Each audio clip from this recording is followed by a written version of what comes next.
I was born the eldest of 3 children in a small country hospital 45 minutes from my house in Western New York. Eventually, in the same room, delivered by the same nurse, my brother would be born 3 years later and my sister 2 years after that. The year I was born, both my parents turned 30. My father was one of 6 children born to factory workers outside of Painesville, Ohio.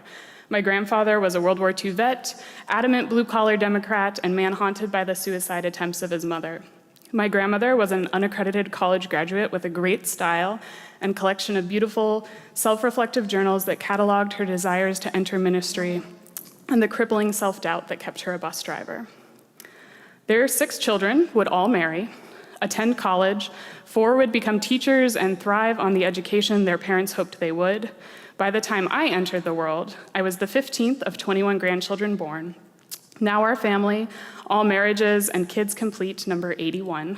We have gathered my whole life, every Christmas, summer, and fall, to swap stories of my grandparents' crowded 3-bedroom house and the basement where we all used to sleep on bunk beds pushed together. My mother was the second of 3 children, born to a military family from Elkins, West Virginia. My grandmother was a thin waif of a child, the youngest of 11 in a railroading family who lived in the mountains.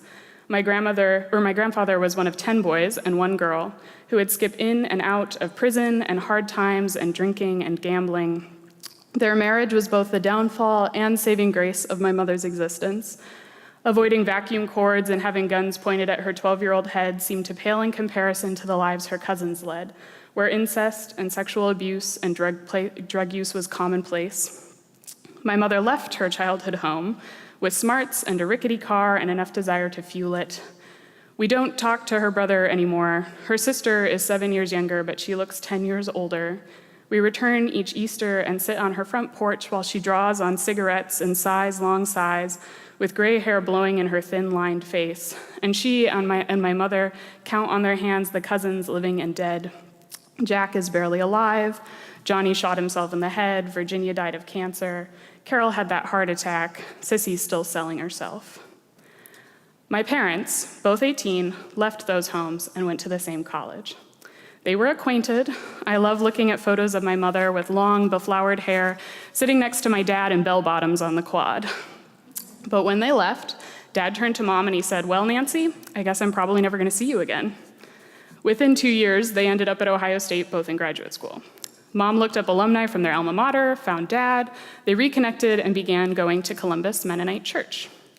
Within 2 years, they were married, finishing graduate school, and surrounded by the friends from that congregation. By the time I was born, these friends would be established as lifelong. And we would vacation every summer and attend every Thanksgiving with them. And I would lay on the cold wooden floor and soak in the sounds of Nick playing his steel guitar and Tom belting the mournful tones of old Mennonite sorrow songs. These lifelong friends are now my lifelong friends. Eventually, their eldest daughter was a bridesmaid in my wedding. After my parents left OSU, they moved to Maine and then to the small town in Western New York where my father got a job as a painting professor and my mother as a counselor at a small Christian college called Houghton. When my parents drove the 45 minutes from the hospital the day I was born to the house, they brought me home. They brought me to the place I would forever call home. Houghton is the kind of small town where everyone knows everyone. It's a town of 500.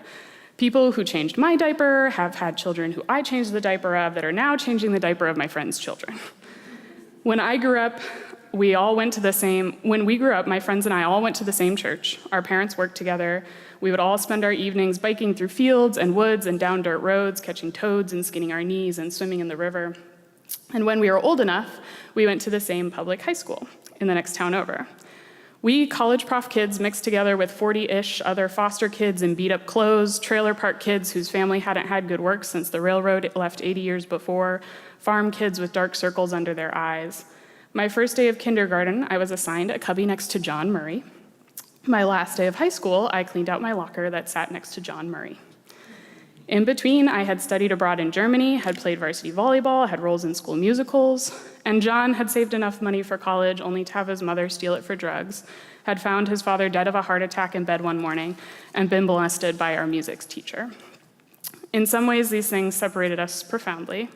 In other ways, they connected us. He studied German and was pretty dang good at it by the time we graduated, and I attended his father's funeral and realized what losing a parent meant. And together we graduated in a class of 49. And I went to college, I made friends, I found myself swimming in people like me, weird Christians who really believed that a Friday night with the Princess Bride popcorn and Kierkegaard was better than any night of drinking. Kids who had traveled the world as missionaries but never had seen a PG-13 rated movie. We poured ourselves into each other. In college, I was officially baptized into my Mennonite faith, surrounded by conservative friends in head coverings and hippie liberal mennos with dreadlocks and big smiles who knew the numbers of my favorite hymns. Graduated, got my master's, married the love of my life, a fellow Houghton grad from Gettysburg, Pennsylvania, the daughter of a carpenter with a master's in divinity. And this is where I need to pause, because really I have been asked to talk about authentic identity, and so far I'm reciting family history, and you probably don't know why you should care about it. Well, in the Mennonite tradition, we have a saying: Christ is the center of our faith, community is the center of our life, and reconciliation is the center of our work. I have spent a great deal of my life unpacking that and what it means to me and to my authentic identity. And what I have come to embrace as perhaps the most important part of my identity is, ironically, that it is not mine. My identity does not exist without my community. The day I was born in that country hospital, I was born into a community, into all of the communities I have just told you about. They raised me, they fashioned me with stories, they challenged the dichotomies of my life. It doesn't matter that my name is Sally, but it does matter that I am known to my mother's family as Little Sally, the girl with her grandmother's name and the hope that she would get to do things that she couldn't. I am my family's history. I hold relationship with friends carefully so that I might not take what they are giving me for granted. And I volunteer at fire departments or church services because I am acutely aware that I am a part of their whole. If we don't participate in our community ceases to exist, and we, in turn, cease to exist. I won't pretend this belief isn't crushing sometimes. A few years ago, a friend who I spent every Christmas Eve and countless summer nights with died. The last time I saw her, we were gathered around her parents' dining room table while we drank tea and talked, and candles burned low around us in comfort and friendship. And she died in a rundown house, completely alone, with an aerosol can in her hand, addiction her last companion. And that's hard. It's hard to think of people dying, and it's hard to think of people dying alone.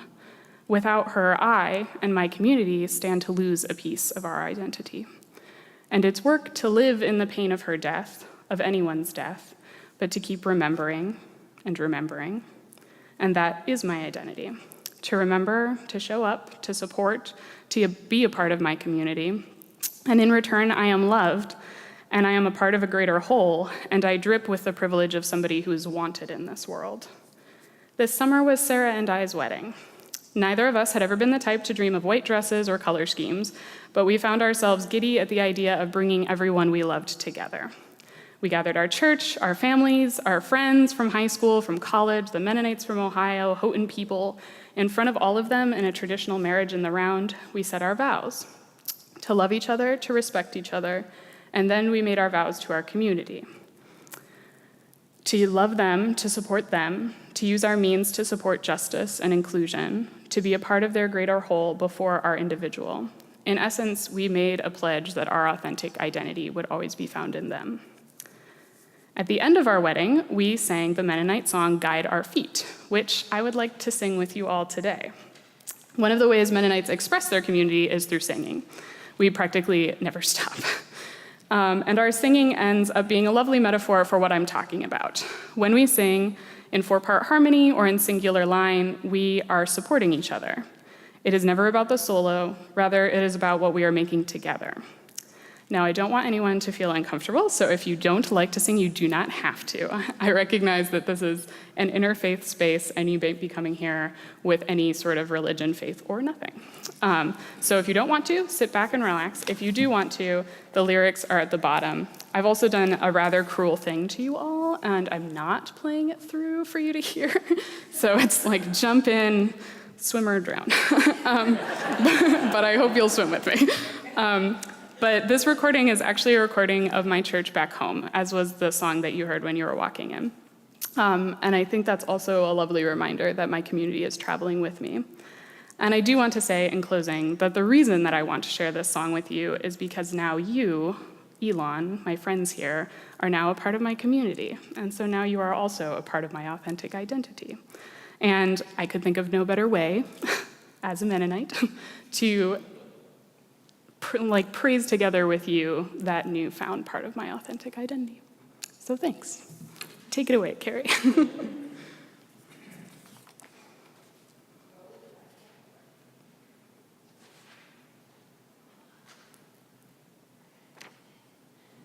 Also, I'll say while she's figuring that. So this is a call and response song. So the first Guide Our Feet is sang by like a leader that's going to sing it, and then everyone else can jump in. So like if you feel nervous about this, oh, there you go. Then you can also like sit through the first verse and then join in if you want. Guide our feet while we run